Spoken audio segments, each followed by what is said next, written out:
四端最前线的观众，大家好，我是主持人李四端。今天请到一位好朋友，也是大家熟悉的国际政治观察家，美国共和党前亚太地区主席方恩格来到我们节目。方老师好，方老师现在也在台湾的大学教书，我叫你 Ross 可以吗？可以。好，谢谢。距离美国总统大选只剩下20天了，我们看到两个候选人似乎有人形容在壕沟战了。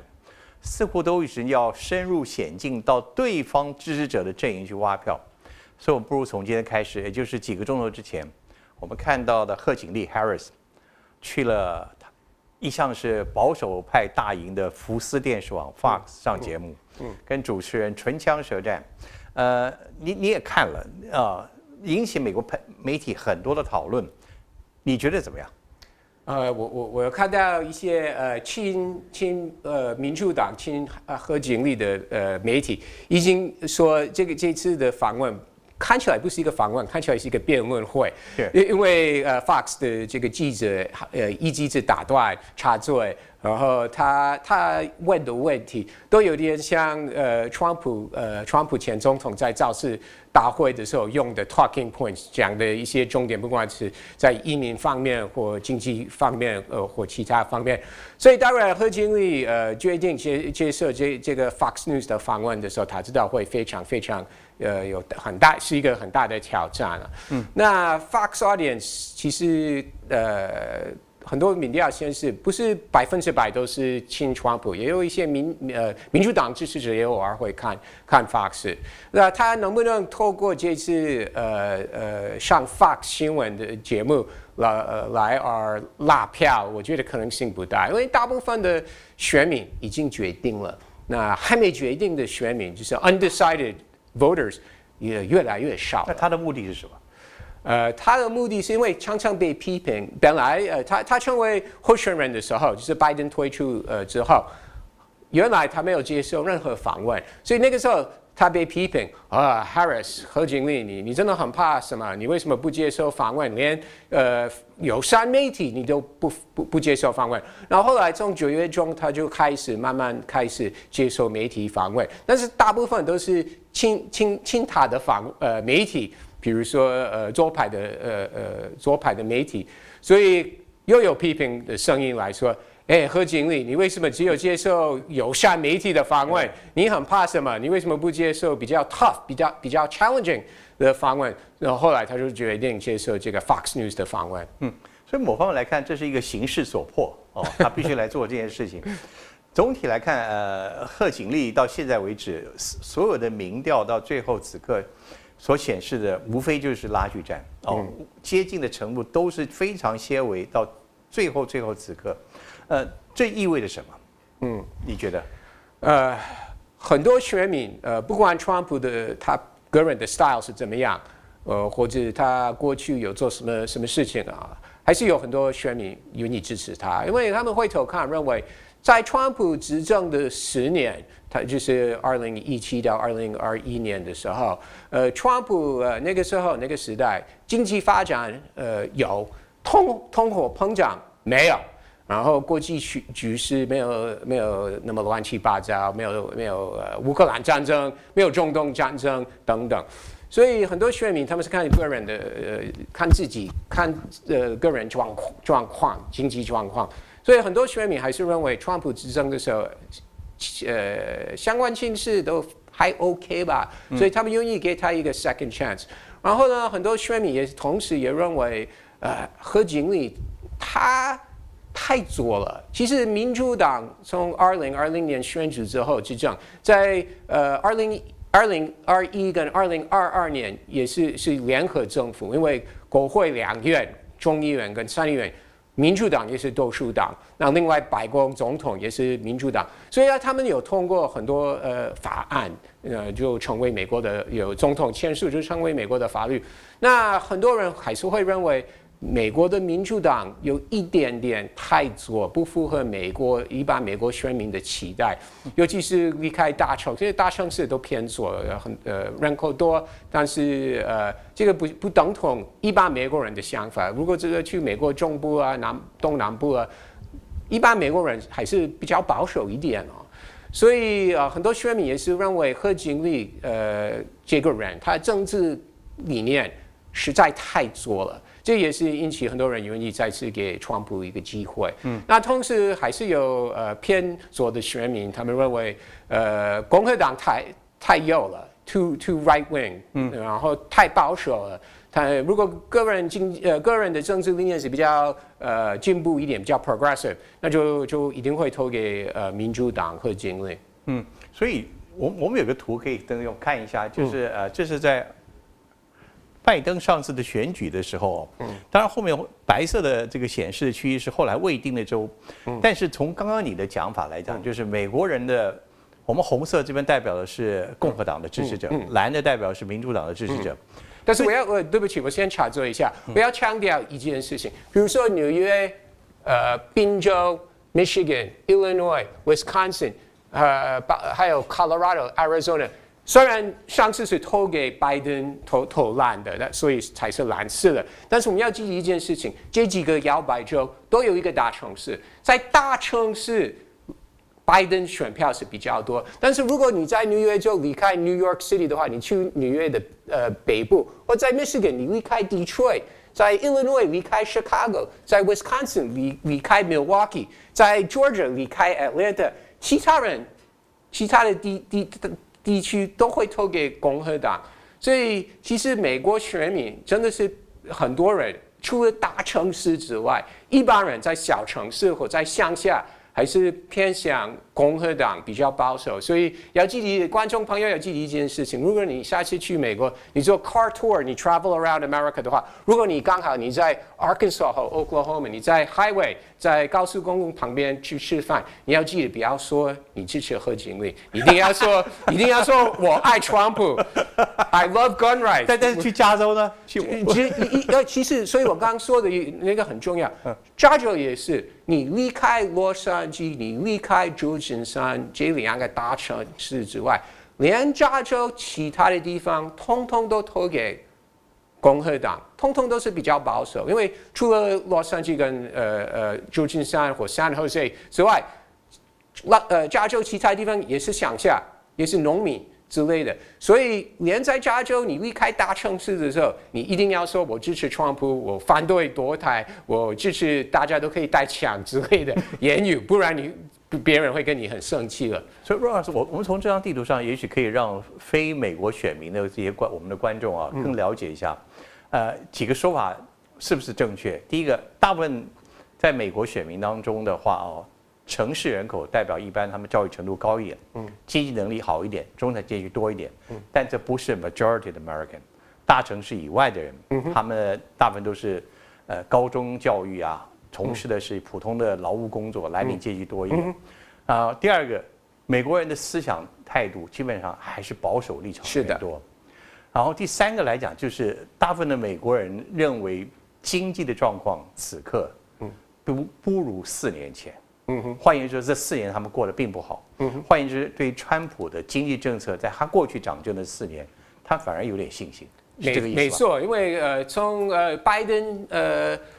就职之后，2021年1月就当总统。结果2021年、2022年，甚至2023年，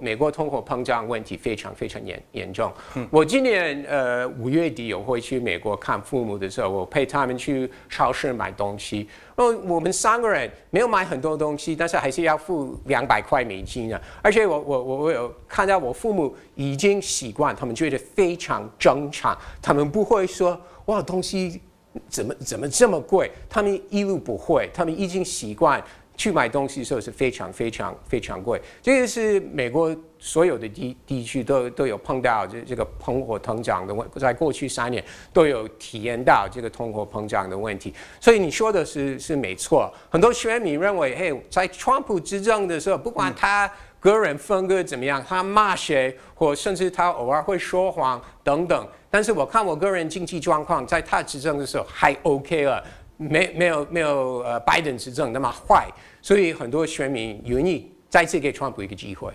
但我们也知道，从这个图就知道，美国的选举制度是很特别的，是选举人团的制度。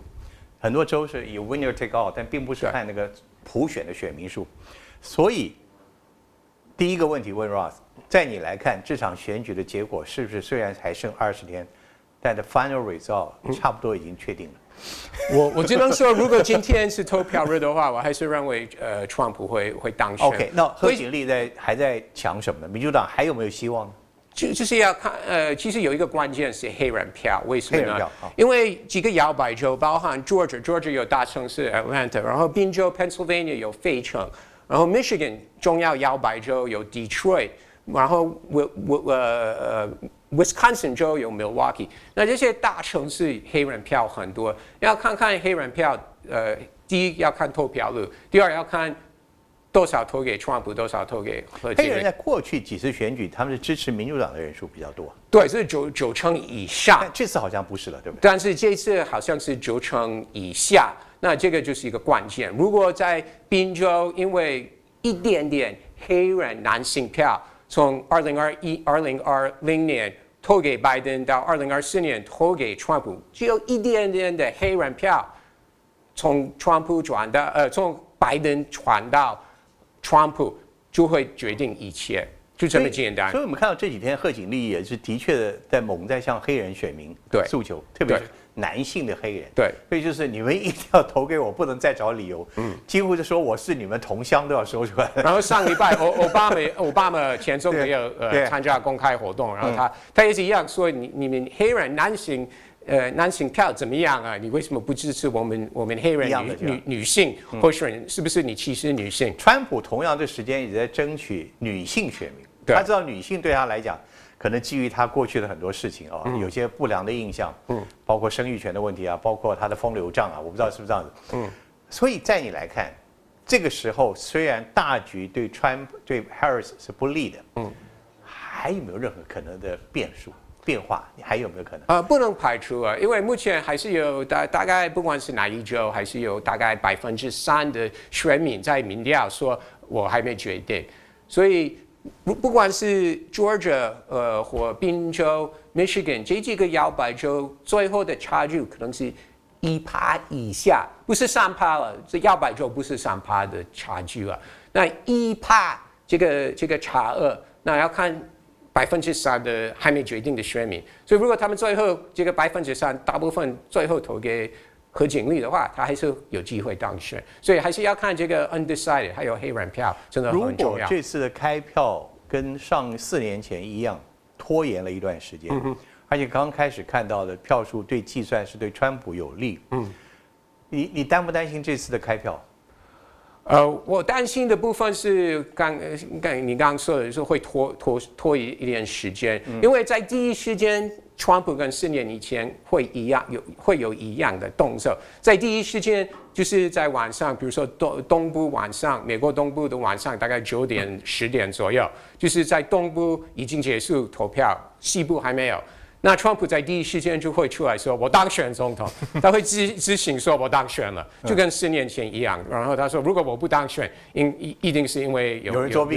弊了。”对，他今年很有可能会一样的动作。不管他幕僚说总统不要这样，他还是会这样做。可能性蛮大的，对，所以问题是，就像4年前有一些摇摆州，他们计票的时间有点拖延，不管是 Georgia 或 Pennsylvania 这个关键州，还有 Michigan， 4年前有拖延到美国的半夜或者1-2天之后，那要看看这次有没有改善他们的计票的速度。所以真正紧张应该是在11月5号台北时间11月6号的上午之后的那几天的发展才是有。但我也要问一个问题 ，Ross， 我们毕竟都是非美国的选民啊，我们看美国的政治人物，也看过去美国政治历史，我们都觉得美国是民主政治的一个 model，一个楷模啊，民主政治史。但是我们觉得选政治人物，以台湾来讲，不管我们怎么讲，我们还是觉得这个政治人物他的平时的讲话、言行、道德都是很重要的。可川普好像每一项都不及格，所以我们就你能帮我们解释一下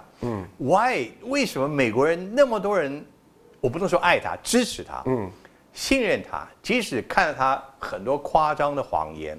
很多媒体不断的纠正他，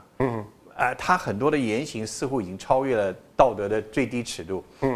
都没有影响，为什么？如果我们看过去30年左右，美国选民在这一方面好像有变成有一点open-minded 的态度，比如说 Bill Clinton 在他第2个任期就有丑闻，说他几年前跟白宫的实习生有发生关系。那个时候，民主党支持者认为这个跟他的 official duties 对他的职务没有关系，这是他个人的行为，虽然我们不喜欢，但是跟他执行总统的任务无关了。然后后来在2000年小布希竞选总统的时候，就被爆出他年轻的时候有酒驾记录。那时候很多人认为，这是很多年前，20、30年前，跟他现在的政治执行能力等等完全无关了。所以他就有这个记录，真的是跟现在完全无关了。然后不管是奥巴马或Hillary Clinton， 也是他们都有他们的过去，都有可以批评的地方。比如说 Hillary Clinton， 她在当国务卿的时候，用这个私人的 email server， 对不对？那在2016年变成一个很热门的议题。川普一直批评 Clinton， 但是对 Clinton 支持者来说，这个完全无关，跟他的当总统的能力完全无关。现在美国人选总统，对总统候选人的 character 人格这件事还在不在意？我觉得有大空间，空间真的很大了，因为越来越多人觉得，对我来说哪一些议题比较重要？比如说个人经济状况，或在价值观方面。其实，在价值观这方面，很多保守选民他们比较在乎，不是川普过去有离婚2次或有外遇，他们真的不管，他们关心的是那个时候川普在2016年竞选的承诺其中之一，他说如果我当选总统，我会提名保守大法官。那结果呢，在他的第1个任期之内，他有机会提名3个大法官，而且他提名的3个大法官都非常非常保守，所以他这个竞选承诺真的有兑现。所以对很多保守所谓的基督教福音派的选民来说，其实川普虽然他个人行为跟我们有点落差了，但是他竞选承诺都有兑现，所以他们这次还是会再次支持他。对，川普就如同媒体上的报道，他是一个有仇必报，但是说到话他的确会做到的一个人。好，我们现在假设以方文革 Ross 现在讲，假使是今天投票，川普应该当选。好 ，OK， 我们现在就顺着这个话题往下走。那我们应该来想想，川普当选之后，特别是我们在台湾的这个角度来看，你觉得立即在国际形势上会有什么影响？先讲美国的盟友，比如说西欧国家，英国、日本、澳洲等等。那川普对他们的态度会跟他第一次第1个任期会一模一样，他会说这些国家虽然他们是盟友，但是他们在国防方面都依赖美国，纳税人，他觉得这样是非常非常不公平。所以他一样，不管是针对 NATO 北约国成员国，或针对日本、南韩、澳洲，甚至台湾，他一定会强调，你这些国家不能像美国没有给你一个 free lunch。你一定要在国防方面提高你的国防预算，这是他一定会做的。那另外，他一定会调高关税，那至少会针对中国的东西，中国出口到美国的东西会调高关税，一定会做的。毕竟他已经说了很多次，这是他这次竞选承诺的其中之一，很重要的竞选承诺。但是同时，他应该也会对美国盟友，不管是西欧、日本、南韩，包括台湾，它也会提高关税，可能性非常非常大。那这个经济来讲的话，中国的关税势必让美国跟中国的关系至少会处于更对立的一个状态吧？没错，这个对立对台湾会有什么影响？目前虽然台海关系有恶化，但是在中国大陆还是有很多台商。那如果台商是在中国做制造，然后出口到美国的话，那就一定会影响大，影响非常非常大。对。那另外很多工厂从不管是台商或中国人的工厂，已经从中国移到不管是越南或 Mexico 去了，但是美国已经有越来越多人认为这个是一个 backdoor 的方式，走后门，所以可能对 Mexico 或越南的这个关税也会调高，因为美国很多人认为，不管是中国或其他国家的business people， 他们用这种方式避免在中国制造的调高关税是对美国是非常不公平了，所以这个调高关税的国家名单一定会很长，对，不只有中国而已。那台湾呢，在我们过去的国防安全里面，一直到现在都是跟美国的连接是很高的。这个你觉得会有变化吗？我觉得川普就像最近几个月，他有几次接受访问的时候，他就直接点名台湾，说台湾真的认为台湾是太依赖美国，在国防方面太依赖美国会，如果真的发生战争的话，美国会来协防台湾。他认为台湾的国防投资真的是不够多，甚至他说要付费给美国，对不对？所以这方面他会非常公开向台湾施压，就是在国防预算方面，台湾真的要提高很多很多，不像台湾目前的立法院在审核2025年的中央政府预算，然后赖政府说我们国防预算已经是达到GDP 的2.45%，那这个已经跟过去高很多了。但是对川普来说，这个数字真的是不够高。我们从过去川普对中国、对台湾在他那4年，跟过去这4年，其实有一个很粗浅的比较，说拜登比较重视 balance，他要 balance 跟台湾的关系，以及美国跟中国之间的关系，他希望彼此不要有一个剧烈。但川普好像没有这些顾虑，他没有这些。所以，就台湾的角度来看，一个共和党，特别是川普的政权重新回来，对我们是 better 还是 worse？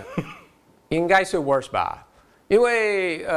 如果川普回来执政，那就会跟中国有更多的对立。那台湾一定要付出代价了，毕竟比如说我刚说大陆那边有很多台商，那如果美国为台湾做什么友善的动作，比如说川普在第一个任期，他在最后几个月派部长来台湾，对，卫生部长，所以如果川普回来执政的话，他一定会再次派部长来台湾，而且我认为他不会等3年多，他可能在第1年就会派部长来台湾，那台湾就要付出代价，因为如果美国部长来台湾，很有可能中国会再次进行大规模的军事演习，会用这种方式报复台湾，所以台湾一定会付出代价。拜登政府还有如果何经理当选的话，他们对中国虽然有维持贸易战的高关税，那另外拜登政府也有设很多科技方面的出口限制，什么晶片相关设备不能出口到中国去了，所以。虽然拜登政府对中国还是有很多动作，但是同时，拜登也是对中国有一个所谓英文叫做 engagement， 就是有接触的态度。他一直希望，虽然我们对中国贸易方面有一些措施，那另外我们跟澳洲有进行 AUKUS 这个潜艇核能潜艇计划，那另外跟日本、南韩加强国防关系，还有军售给台湾等等。虽然美国有这些针对中国的动作，但是拜登还是保持开放的态度，希望我们可以跟中国继续，不管是在经济方面，或者在气候变迁，或者在伊朗核武方面，甚至乌克兰战争方面，一直希望我们可以跟中国保持沟通的管道，而且可以虽然贸易方面有限制了。国防方面有动作，但是还是希望在其他的方面可以继续跟中国合作。这个是英文叫做 engagement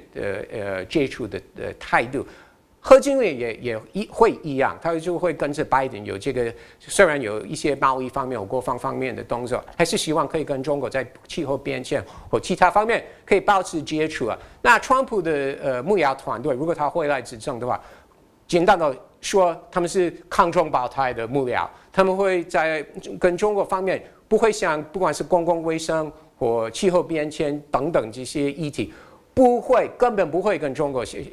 不会想跟中国有任何合作。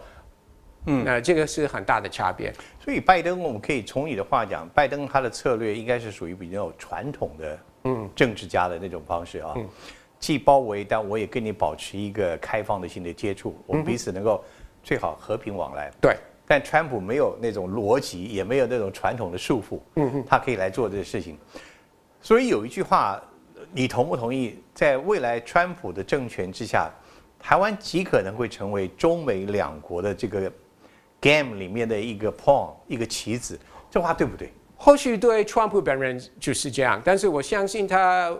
国防外交幕僚团队不会这么看，而且他们会非常非常不同意你的说法。他们会认为台湾是民主国家，然后在经济方面，不管是晶片或其他方面，台湾是非常对美国来说非常重要的经济伙伴，尤其是美国很多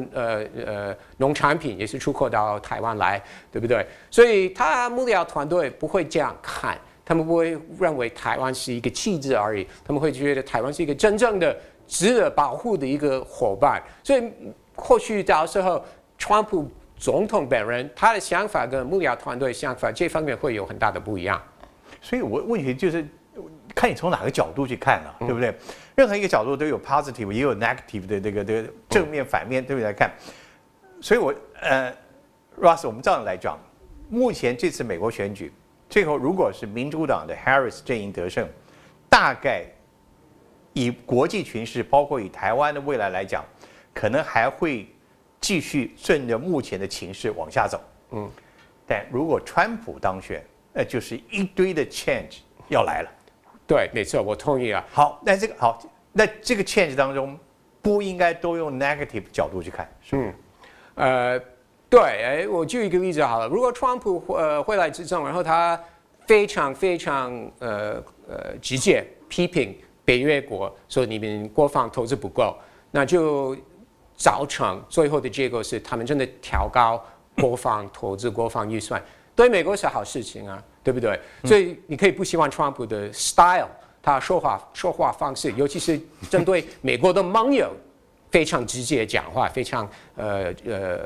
耿直的讲话，确实的讲话。那即使他这样，但是如果他们最后还是调高国防预算的话，这个对美国是好事情啊。对，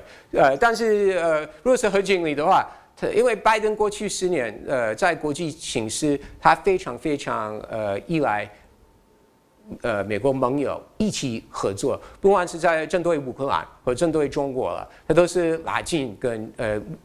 理念相近国家的合作了。那核经理就会延续下去了。所以在今年如果我没记错的话，7月份的时候，在华府有开 NATO 的因为是75周年的大会。那另外联合国在9月份有年度大会，对不对？那在每次有这些在美国有这些大的国际会议的时候，很多美国媒体都会访问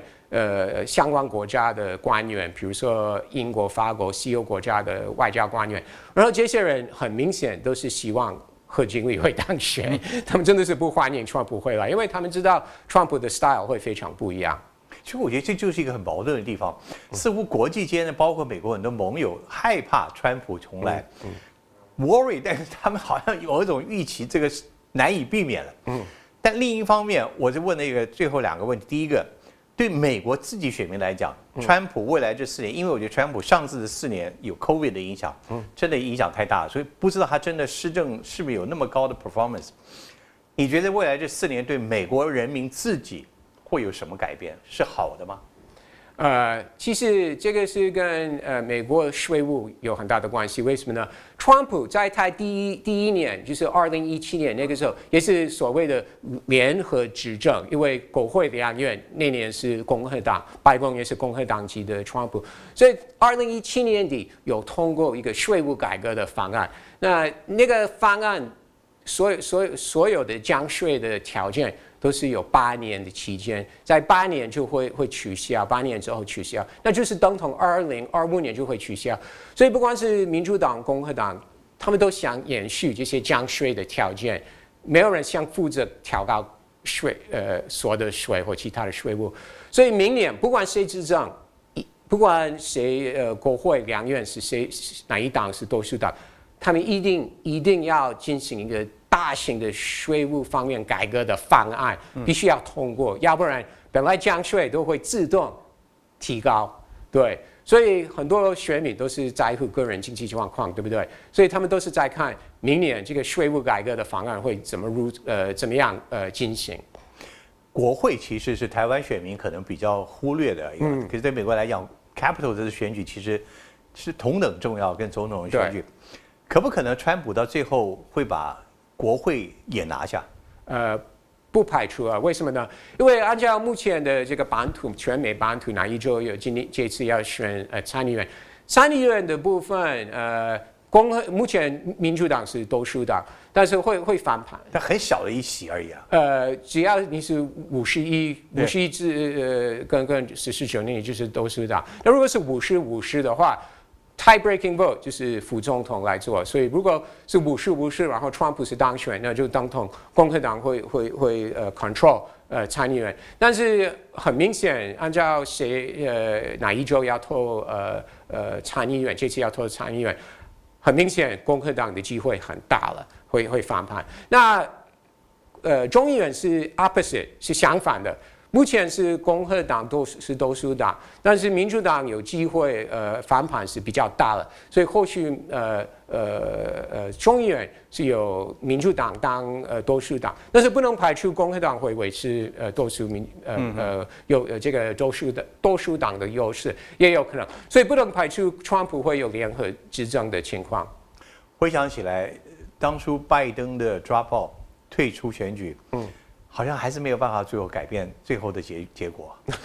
时间不够了。我从早一直认为拜登还是会退出，不会参选到底。但是我那个时候认为拜登会提早退出，比如说今年3月、4月，因为如果他早一点退出的话，就会这样的话，民主党会有足够时间办党内初选。那结果他7月底才退出，所以真的是，如果贺锦丽最后败选的话，我觉得最大的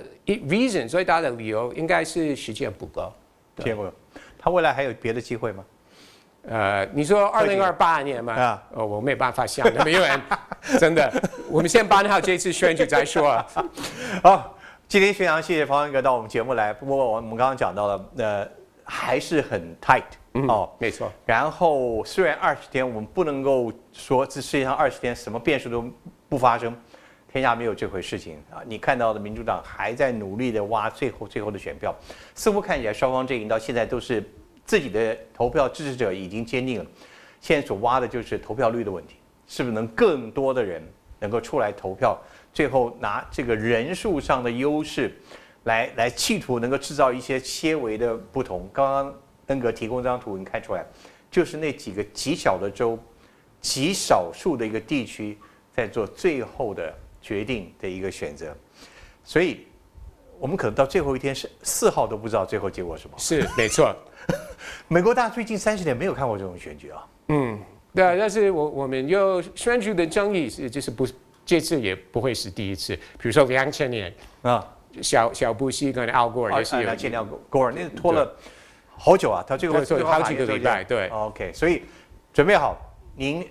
台北时间的11月6号不见得看到结果，不见得。没错。很谢谢 Ross， 非常谢谢到这边来。希望我们今天谈的正是未来完全正确，有把握吗？有把握。好，谢谢，我们期待您下次再加入我们。